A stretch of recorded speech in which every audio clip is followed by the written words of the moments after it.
Hey everyone, welcome back to another video. So today I want to talk about how I turned my 2004 YZ450F from a motocross bike into a pretty decent trail bike. A quick intro: I bought this bike in September of 2018 for about $1,200 with the intentions of turning it into a bike I could go ride around in the desert and explore on when I didn't want to take my truck.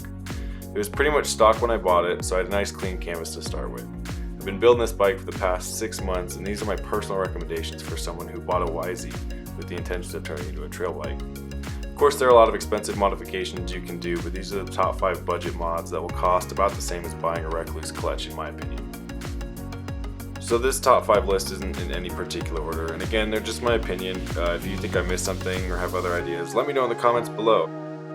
My first recommendation is a larger fuel tank. For me, this was really high on my list and a priority when I bought my bike. I primarily ride in the desert, so having a larger 3.3 gallon tank was really important. Having the bigger tank allows me not only to have the peace of mind that I'll have enough fuel to get back to my truck, but it also allows me to explore farther and deeper into the trails where I ride. Unfortunately, these bigger tanks aren't really budget conscious. I mean, mine cost me $300 and change.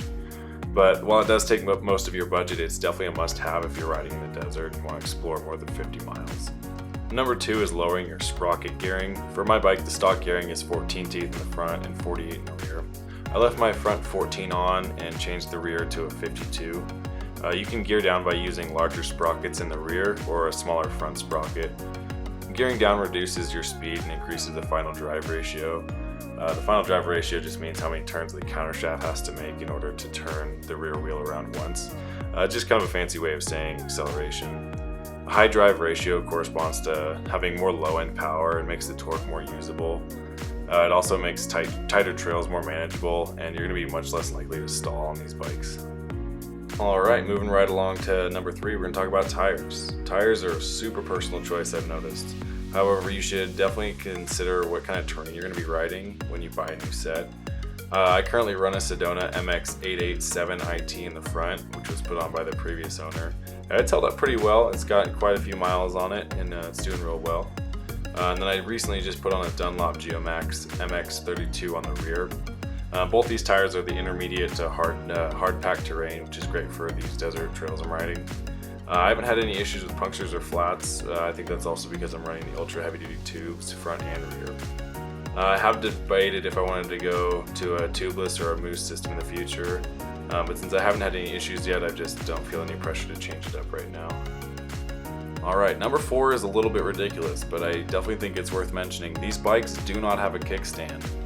I know you're probably thinking, well yeah, it's a race bike, it doesn't need a kickstand. However, when you're out on the trail, it gets really inconvenient trying to find a rock or a tree to lean your bike against. For a while I used one of the triangle stands and brought it with me. However, that got old real quick too, having to carry around such a heavy chunk of metal and trying to set it up every time. It just really wasn't something I wanted to keep doing.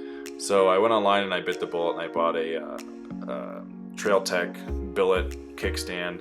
And it works great. It's the perfect height, and it makes getting those Instagram shots a lot easier. Alright, the last modification is going to be a temperature gauge. I'm not quite sure about the newer years of the YZ, but I know that my bike gets really hot when I'm on more slow and technical terrain like you're seeing here.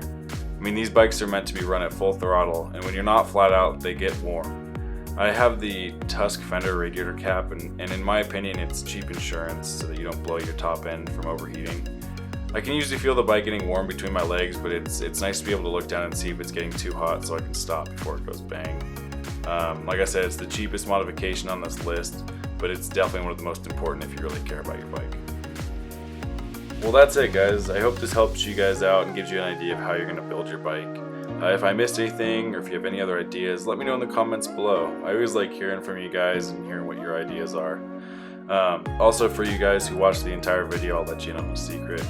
The guys and I were going out to High Rock Canyon for our annual trip next weekend, and I should have a good video for that when I get back to edit.